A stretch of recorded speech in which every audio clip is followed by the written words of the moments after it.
नमस्ते दोस्तों। अभी पिछले दिनों जो घटनाक्रम हुआ पहलगाम में, आतंकियों ने धर्म पूछ के मारा और उसके बाद फिर इंडिया ने पाकिस्तान पे स्ट्राइक की आतंकवादी अड्डों पे। उसके बाद पाकिस्तान ने रिटेलिएट किया और फिर इंडिया ने रिटेलिएट किया और फिर अंत में हमने ये पाया कि पाकिस्तान के बहुत सारे हवाई अड्डे तबाह हो गए। उनके बहुत सारे हैंगरों पे बहुत ही प्रिसीजन स्ट्राइक इंडिया ने की। हमारी ब्रह्मोस, भारत की ब्रह्मोस वहाँ के हवाई अड्डे तबाह करने लग गई, वहाँ के हैंगर तबाह करने लग गई। हैंगर के अंदर जो कुछ भी था वो सब तबाह हो गया और इसमें बहुत सारे लगभग 10 से भी ज़्यादा एयर लोकेशंस हैं या एयर फैसिलिटीज़ हैं जो भारत ने तबाह कर दी। अब इसमें ये भी फिर एक खबर है कि हमारे कुछ कुछ मिसाइलें हमारी किराना हिल्स के पास गिरी, जहाँ पे पाकिस्तान का न्यूक्लियर आर्सेनल डंप है, स्टोरेज फैसिलिटीज़ हैं। वहाँ पे गुफाएं हैं, बहुत सारी गुफाएं हैं जिनके अंदर रखी हुई है। उसके बाद फिर ये भी खबर आपने सुन ली कि ट्रंप का ट्वीट सबने देखा और उसके बाद फिर 5 बजे इंडिया ने, भारत ने ये कहा कि हम शेलिंग या हम अपनी जो अटैक्स हैं उसको फ़िलहाल रोक रहे हैं। सीज़ फायर नहीं कर रहे हैं, फ़िलहाल रोक रहे हैं।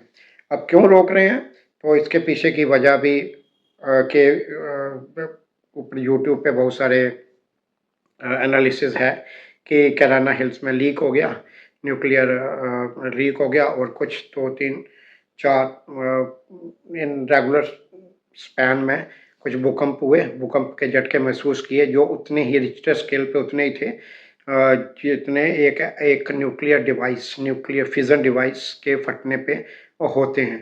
तो ये एक चीज़ है। उसके बाद जो न्यूक्लियर रेडिएशंस लीक हो गई और लीक होने के बाद जब इंडिया को अप्रोच किया गया आइदर पाकिस्तानी डीजीएमओ कि हमारे यहाँ पे स्थिति बहुत ख़तरनाक हो गई है और ये एक ह्यूमन क्राइसिस बन जाएगा, ये इंडिया ने रियलाइज़ किया। तो इंडिया ने ये रियलाइज़ किया और ये सब एक बहुत बड़ी त्रासदी ना हो जाए और इसके चलते हुए तो थोड़ा पाकिस्तान अपने इस चीज़ को टैकल कर ले। अब इसमें ये भी हो सकता है कि उसके सारे के सारे जो न्यूक्लियर पाइल अप था वो तबाह हो गया हो और वो इट इज़ मतलब वहाँ पे एयर डिफेंस तो उसका इंडिया ने न्यूट्रलाइज कर ही दिया था। अब उसके जो आकाश था उसके ऊपर तो इंडिया का अधिकार, इंडिया फ्री फ्री अपने सॉर्टीज़ कर सकता है। तो इतनी सारा एडवांटेज की स्थिति में आने के बाद इंडिया ने क्यों आगे नहीं बढ़ा। तो अब यहाँ पे एक बहुत ही इम्पोर्टेंट चीज़ आती है, जहाँ के बाद की जो बात है वो शायद सबको मालूम ना हो और सब उसका एनालिसिस जब वहाँ तक पहुँच ना रहे हों। तो इसके बाद क्या होता है कि इंडिया ने अब ऐसी एडवांटेज की स्थिति पे कोई भी देश होता तो शायद क्या करता, ये तो अलग अलग राय हो सकती है। पर इंडिया ने क्या किया, इंडिया ने इसको बंद कर दिया। इंडिया ने तुरंत फायरिंग बंद कर दी सो दैट दो जो एक बहुत ही एक बैड इम्पैक्ट पाकिस्तान में हो गया था और एक बहुत बुरी चीज़ शेप लेने जा रही है, वो उसमें उसको और ना बढ़ाया जाए और वो एक ह्यूमन त्रासदी ना बन जाए और उसको वो थोड़ा कंट्रोल में हो जाए। उसका टाइम भारत ने अनह्यूमैनिटेरियन ग्राउंड ठीक समझा। एंड जैसे कि हमारा, आप अगर पूरी हिस्ट्री में भी देखेंगे तो इंडिया के डिसीजन ये जरूर रहते हैं कि कहीं पे भी कुछ ह्यूमैनिटी या इंसानियत के खिलाफ कुछ होता है तो India takes the decision in the best interest of humanity. तो यहाँ पे भी एक वो चीज़ होगी। अब यहाँ पे एक सवाल ये आता है जो जानना चाहिए कि अगर ये चीज़ इंडिया में हो जाती अनफॉर्चुनेटली तो क्या पाकिस्तान क्या करता। तो यहाँ पे मैं अब आपको ले जाऊंगा हिस्ट्री में बहुत साल पहले, लगभग 1000 साल पहले। मोहम्मद गौरी और पृथ्वीराज चौहान के बीच तलाइन का युद्ध एक होगा और मोहम्मद गौरी को बहुत तगड़ी उसकी पिटाई हुई और उसकी सेनाओं का बहुत ही अच्छी तरह हराया गया उसको और वो भाग गया। अब भाग गया तो उसके बाद भी छोटे छोटे बहुत सारे 10 सालों तक छोटी छोटी लड़ाइयाँ हुई, जिसमें हर बार एक स्पेयर किया गया। और इंडिया की शायद ये भारत की ये आदत है कि हम स्पेयर करते हैं, हम सोचते हैं अब ये चलो एक एक दयालु हृदय, हृदय में एक दयालुपना, थोड़ा सा किसी में थोड़ा सा किसी में बहुत सारा, पर थोड़ा सा ही हो रहता जरूर है। तो वही दयालुपने का प्रदर्शन तो हमें कर लें, लेकिन इस चक्कर में ना आए कि दुश्मन भाग जाए। और इतिहास में आगे भी देखेंगे तो बहुत सारे इंस्टांसेस आपको मिल जाएंगे कि जब इंडिया ने जब भारत ने एक दयालुपन, भारत के लोगों ने इंसानियत और दयालुपना दिखाया हुआ है और एक कंपैशनेट हार्ट के साथ डिसीजन लिए हुए हैं। लेकिन ये एक ऐसी चीज़ होती है, अब देखो सभी ने, पूरी दुनिया ने ये देखा कि कैसे इंडिया ने स्ट्राइक की और बहुत ही मतलब कुछ ही घंटों में पाकिस्तान को Pakistan was brought on knees. लेकिन उसके बाद जब ये things they are going out of the proportion, अब इस सिचुएशन में इंडिया ने इंसानियत को ज़्यादा वो दी इसमें। अब कुछ लोग ये कह रहे हैं कि एक चीज़ ये होगी कि द वर्ल्ड प्रेशर आ गया, इसमें America jumped into it, and ठीक है, दुनिया ने जो भी किया वो अपनी अपनी जगह पे किया होगा, लेकिन इंडिया ने ये डिसीजन लिया है इन the best interest of humanity, because अब चीज़ें लोगों के ऊपर आनी थी। अब वहाँ के जो नॉर्मल सिटीजन हैं, वहाँ के बच्चे हैं, अब उन पे ये चीज़ें होनी थी। लेकिन इंडिया ने ये किया, लेकिन अगर यही चीज़ इंडिया में होती और इंडिया एक इस रेडिएशन लीक के ऐसी सेम सिचुएशन में फंस जाता, तो पाकिस्तान क्या करता? पाकिस्तान इंडिया की ऐसी की तैसी करता, वो अपने बंद नहीं करता। जिस पाकिस्तान इसको एक अपॉर्चुनिटी मानता, इसको एक अपॉर्चुनिटी मानता और उसी हिसाब से इसको डील करता, because the mercilessness is a part of the, इस डॉक्ट्रिन का एक पार्ट ही है, इस डॉक्ट्रिन का एक पार्ट ही है। और सारे और सभी लोग इस चीज़ को भी कह रहे हैं कि पाकिस्तान की जो डॉक्ट्रिन है कि ब्लीडिंग इंडिया थ्रू 1000 कट्स, तो वो ये एक पाकिस्तान की डॉक्ट्रिन है। द जिहादी माइंडसेट जो है, वो जिहादी mindset is not because of the Pakistan. Pakistan ने उस जिहादी माइंडसेट को जन्म नहीं दिया है, जिहादी माइंडसेट ने पाकिस्तान का जन्म हुआ है। अब वो जो जिहादी माइंडसेट है, वो इवन इफ यू डिस्ट्रॉय, अगर आप इसके सारे अर्सनल, न्यूक्लियर अर्सनल या सब कुछ इसको ख़त्म भी कर दोगे, बट वो जो आइडियालॉजी है, it's basically it's not the battle between two countries India and Pakistan, it's a battle between two ideologies.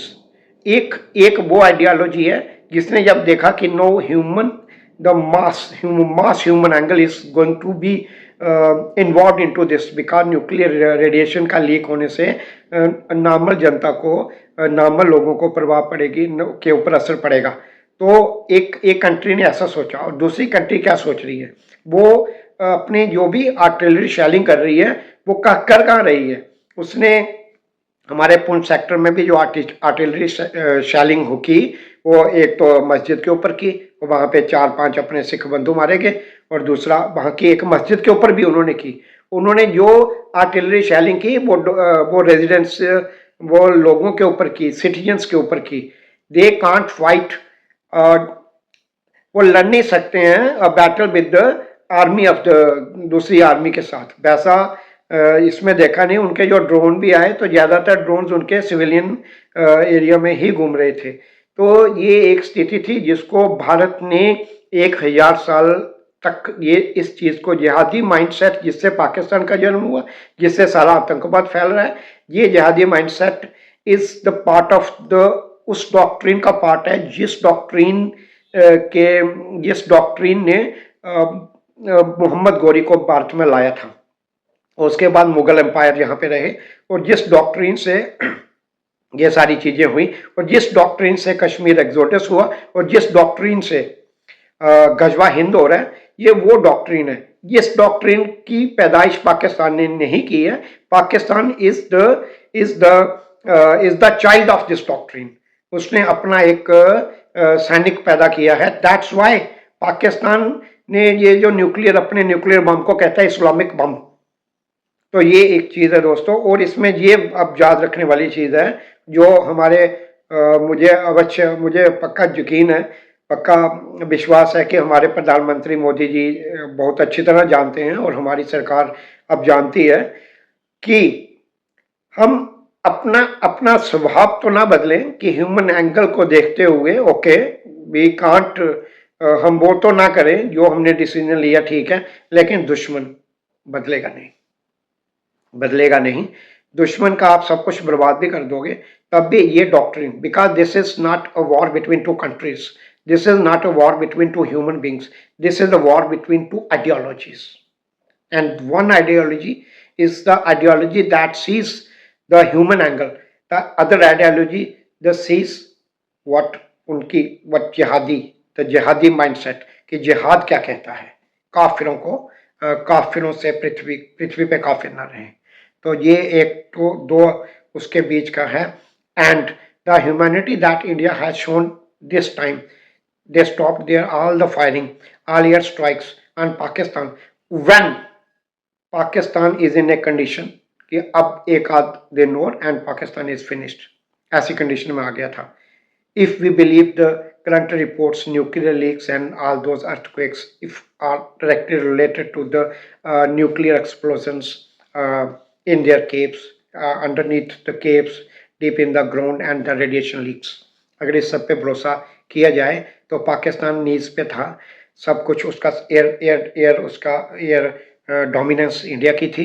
सब कुछ होने के बाद, इतनी एडवांटेज की स्थिति के होने के बाद भी जो अपनी गन्स रोक ले, see what a country it is, what a great country it is. कैसे लोग होंगे, कितना शानदार इनका हृदय होगा और कितनी शानदार इनकी स्ट्रैटेजी होगी कि नहीं, this is not the right time, this is not the real dharma to strike now, because no उसके लोग इन्वॉल्व हैं।